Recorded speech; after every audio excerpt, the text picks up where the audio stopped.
You clicked because you wanted to know why you can't quit Coke, even if you hate the taste. And that's exactly what you'll get in this video. Here's the truth. Coca-Cola's secret weapon was never inside the bottle. It wasn't some magic formula locked in a vault. It was something much more dangerous and much more brilliant. Coke engineered a system of psychological addiction and cultural belonging that made billions drink and keep drinking, a product that many people admit doesn't even taste that good. So why do we still crave it? I've spent months digging through history, marketing archives, psychology journals, and even old Coke ads to connect the dots most creators miss. And I'm here to show you the truth. The kind of truth you won't find in a glossy Coca-Cola commercial. In this video, you'll see how Coke hijacked your brain chemistry with sugar and caffeine, how they turned a simple soda into a symbol of family, freedom, and belonging, the shocking ways Coke inserted itself into childhood, sports, even Christmas, and finally, what this teaches us about modern addiction, marketing, and your own daily habits. So grab a glass of water, yeah, water, not Coke, and let's dive into the story of how a drink became one of the most powerful psychological addictions in history. Chapter 1. The Formula Myth. Coke's so-called secret recipe has always been hyped as mystical, whispered about like some ancient potion, locked away in a heavily guarded vault in Atlanta, as if it were the holy grail of capitalism. But here's the inconvenient truth. The recipe isn't mystical at all. No sorcery, no alchemy, just sugar, caffeine, caramel coloring, a bit of citric acid, and a sprinkle of flavoring oils. That's it. And yet, this ordinary mix has built an empire worth over $250 billion. So let me ask you this. If Coke is just sweetened fizzy water, why do billions line up for it every single day? Here's where the tension lies. In blind taste tests, Coke often loses to Pepsi.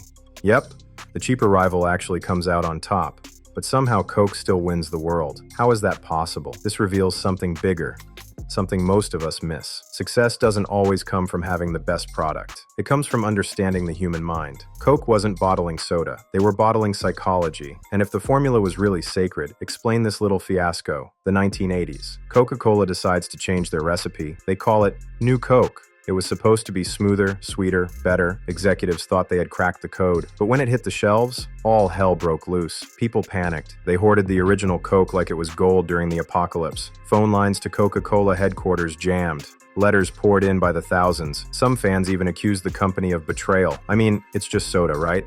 But no, this was personal. The backlash was so explosive that Coke had to backtrack. Within just 3 months, they brought the old formula back. And get this, when they reintroduced it, sales skyrocketed. Classic Coke suddenly became more beloved than ever. So what's the lesson here? The taste never really mattered. What mattered was the story, the sense of identity people attached to that red can. Coke had embedded itself so deeply into culture and memory that when the formula changed, people felt like a piece of themselves was being stolen. It wasn't about soda anymore. It was about loyalty, belonging, even patriotism. And that's the real myth of Coca-Cola's formula. The magic was never in the ingredients. The magic was in the meaning. Chapter 2. The Brain Hack. Now, if Coke's formula wasn't really the secret, what kept people hooked? The answer lies in your brain. See, Coke discovered something long before scientists officially proved it. When you mix sugar with caffeine, you hack human neurology. That combo is basically liquid dopamine. Here's how it works. You take a sip. Within seconds, the sugar spikes your blood glucose. Your brain lights up, releasing dopamine, that feel-good chemical we chase when we gamble, when we scroll TikTok, even when we fall in love. But then comes the crash. Your blood sugar plummets, you feel sluggish, and what do you crave? Another hit, another sip. Coke isn't just a drink, it's a cycle, a feedback loop. You're not drinking for the taste, you're drinking for the brain chemistry. For that 10-second rush, your neurons now demand.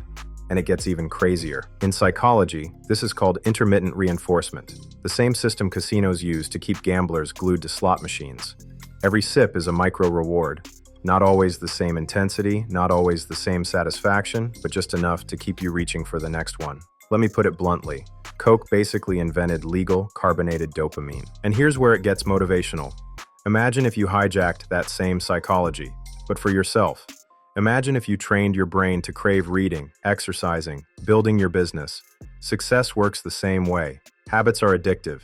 The only question is, are yours enslaving you or freeing you? Now, of course, Coke didn't stop at chemistry. They made sure that little red can was everywhere. Schools, sports games, office break rooms. The more often you saw it, the more your brain linked Coke with reward. Psychologists call this conditioning. Pavlov had his dogs, Coke had humanity. And here's the kicker. Many people, maybe even you, have said you don't even like Coke's taste. Some of you prefer Fanta or Pepsi or just plain water. But somehow you still drank Coke for years. Why? Because your brain wasn't chasing flavor. It was chasing the chemical payoff. So the next time you reach for that can, understand this. It's not your tongue making the decision. It's your neurons. And they've been expertly trained by over a century of soda psychology. Chapter 3.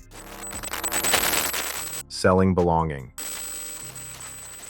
Here's where Coke went from chemistry to culture. This is the moment Coca-Cola stopped being a sugary drink and became an idea. In the 1920s, their ads showed men in suits sipping Coke. It wasn't just refreshment anymore. It was sophistication in a glass bottle.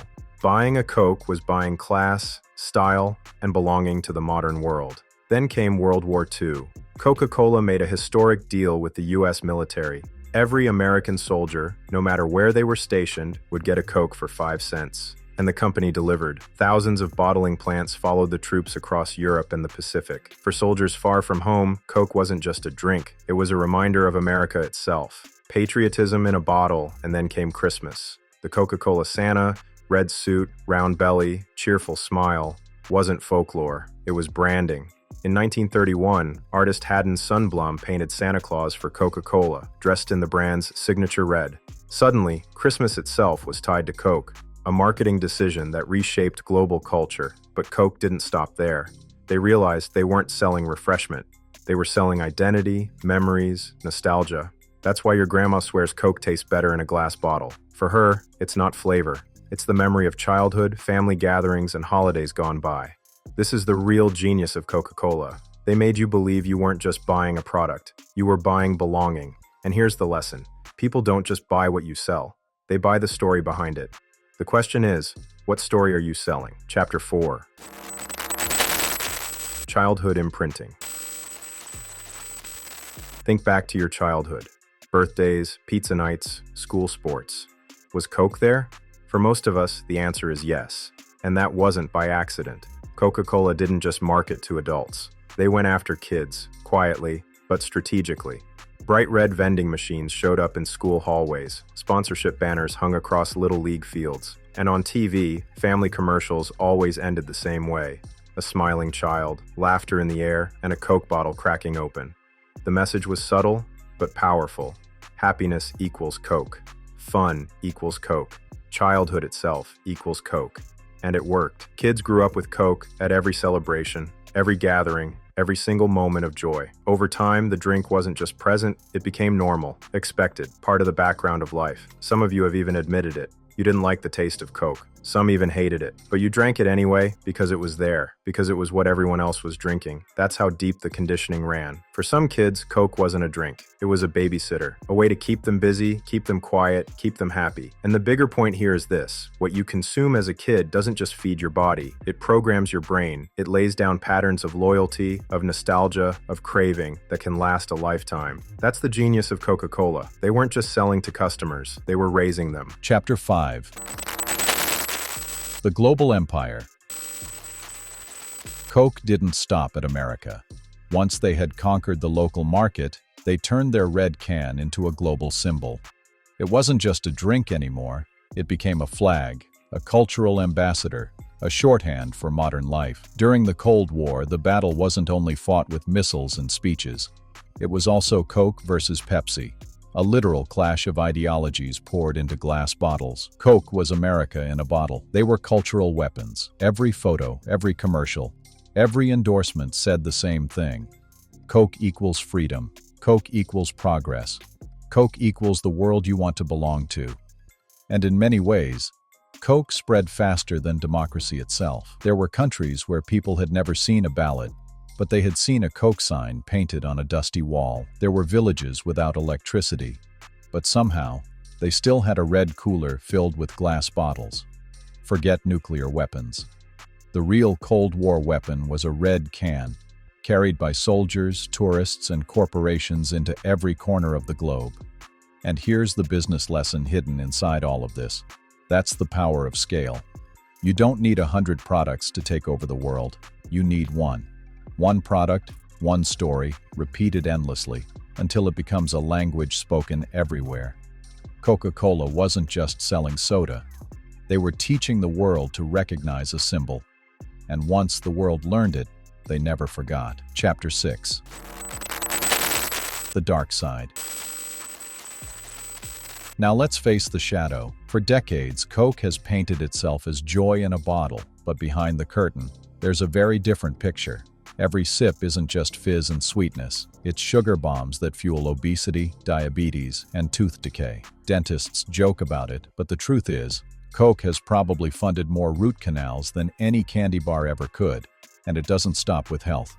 Around the world, communities in developing countries have accused Coca-Cola bottling plants of draining local water supplies, leaving families and farmers struggling while factories churn out soda by the truckload. Add to that the plastic waste, billions of bottles and cans piling up in oceans, rivers, and landfills. That iconic red can? For some, it's not a symbol of happiness. It's a reminder of a planet choking on trash. And yet, here's the paradox. Even people who know all this still can't quit.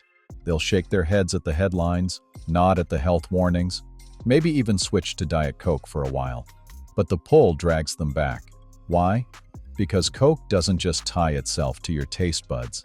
It ties itself to your memories, to your identity, to the way you celebrate and connect with the people you love. Breaking that bond is harder than breaking sugar. It's not just chemistry, it's psychology, it's culture, it's belonging. But here's the flip side, and it's the part most people miss. If Coke can engineer this much loyalty to something that literally harms you, imagine what you could build if you engineered your own habits with the same consistency. What if you branded your daily routines, your mindset, your goals, with that kind of emotional glue? That's the uncomfortable but empowering lesson buried in Coke's shadow. Meanwhile, let's be honest. Your dentist, he's probably driving a BMW thanks to Coke, and every time you crack open a can, you might just be paying for his next vacation. Chapter 7. Lessons for you. So, after all of this, the secret recipe myth, the brain hacks, the culture, the childhood imprinting, the global empire, and the dark side, what does it actually mean for you? The first lesson is this. Success isn't about product perfection. It's about human connection. Coca-Cola proved that you don't need the best taste test score to dominate the world. You need to understand people, their emotions, their psychology, their need for belonging. If you're building something, don't obsess over perfection. Obsess over connection. The second lesson. Addiction cuts both ways. Bad habits enslave you, good habits free you. Coke engineered one of the most powerful cycles of craving in history. But here's the empowering thought. You can flip that same psychology. Imagine building habits so rewarding, so emotionally anchored, that you crave reading, working out, or chasing your goals the same way some people crave a red can. And the third lesson. Culture is the strongest marketing tool. People don't just buy products, they buy stories. They buy identity. Coke didn't sell fizz. They sold belonging, family, patriotism, holidays. They wove themselves into the very fabric of our memories. The question is, what story are you weaving with your own life, your own work, your own presence in the world? Because here's the ultimate truth. Your life is your brand. Every habit, every action, every choice you make is selling a future you're either proud of or trapped by. Every day, you're running your own campaign, whether you realize it or not. The question isn't if you're selling a story.